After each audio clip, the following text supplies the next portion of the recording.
Hi అండి, నమస్తే. Welcome to my channel. ఈరోజు వీడియోలో వంకాయ బంగాళదుంప ముద్ద కర్రీ ఎలా చేయాలో చూద్దాం. ఈ రెసిపీ ఆల్మోస్ట్ అందరికీ తెలిసే ఉంటుంది. రెగ్యులర్గా ఎక్కువగా ప్రిపేర్ చేసుకునే కర్రీ ఇది. ముందుగా స్టవ్ మీద కడాయిని పెట్టుకొని 3 టేబుల్ స్పూన్ల వరకు ఆయిల్ని వేసుకోవాలి. ఆయిల్ హీట్ అయిన తర్వాత కొద్దిగా జీలకర్ర, కట్ చేసిన 2 పచ్చిమిర్చి వేసుకొని లైట్గా ఫ్రై చేసుకోండి. ఇవి కొంచెం వేగిన తర్వాత పెద్ద సైజులో ఉండేది ఒక ఉల్లిపాయను తీసుకోండి.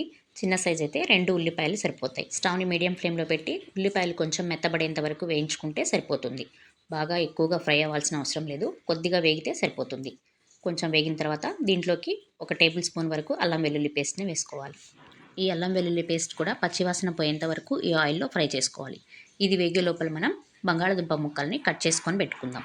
నేను ఇక్కడ 2 బంగాళదుంపల్ని కట్ చేసి పెట్టుకున్నాను. ఇవి ముక్కలుగా కట్ చేసి కలర్ చేంజ్ అవ్వకుండా కొద్దిగా సాల్ట్ వాటర్లో వేసి పెట్టుకోవాలి. ఇప్పుడు ఉల్లిపాయలు వేగిపోయిన తర్వాత ఈ బంగాళదుంప ముక్కల్ని వేసి కొద్దిగా పసుపు కూడా వేసుకొని స్టవ్ని సిమ్లో ఉంచుకొని లైట్గా వేయించుకోవాలి. వీటిని మూత పెట్టి కలుపుకుంటూ ఈ బంగాళదుంప ముక్కలు ఒక 50% కుక్ అయ్యేంత వరకు ఉడికించుకోవాలి. ఈ బంగాళదుంప ముక్కలు ఉడికే లోపల మనం వంకాయ ముక్కలను కూడా కట్ చేసుకుందాం. నేను ఇక్కడ గుత్తి వంకాయలను పెద్ద సైజులో ఉండేవి 3 కాయలు తీసుకున్నాను. మీరు నార్మల్ వంకాయలైనా కూడా యూజ్ చేసుకోవచ్చు. వీటిని కూడా కట్ చేసి ఇలా సాల్ట్ వాటర్లో వేసుకుందాం. బంగాళదుంప ముక్కలు కొద్దిగా మగ్గిపోయినాయి కదా. ఇప్పుడు మనం కట్ చేసి పెట్టుకున్న వంకాయ ముక్కలను కూడా దీంట్లో వేసేసుకొని, అలాగే టొమాటోలను కూడా 2 టమాటాలని కట్ చేసుకున్నాను నేను. మీరు కావాలంటే టొమాటో పేస్ట్ని కూడా యూస్ చేసుకోవచ్చు.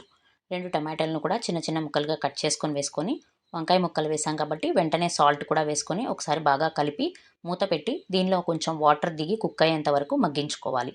ముందుగానే వాటర్ యాడ్ చేయకూడదు.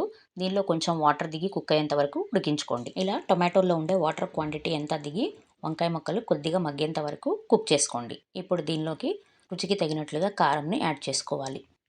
అలాగే 1 టేబుల్ స్పూన్ వరకు ధనియాల పొడిని కూడా వేసుకొని ఒకసారి మొత్తం కలిసేలాగా బాగా కలుపుకొని దీనిలో ఒక చిన్న టీ గ్లాస్ వాటర్ని యాడ్ చేసుకోండి. మొత్తం ఒకసారి బాగా కలుపుకొని కొద్దిగా కరివేపాకును కూడా వేసుకొని స్టవ్ని లో టు మీడియం ఫ్లేమ్లో పెట్టి మూత పెట్టి ఒక 5 నిమిషాలు బాగా కుక్ చేసుకోవాలి.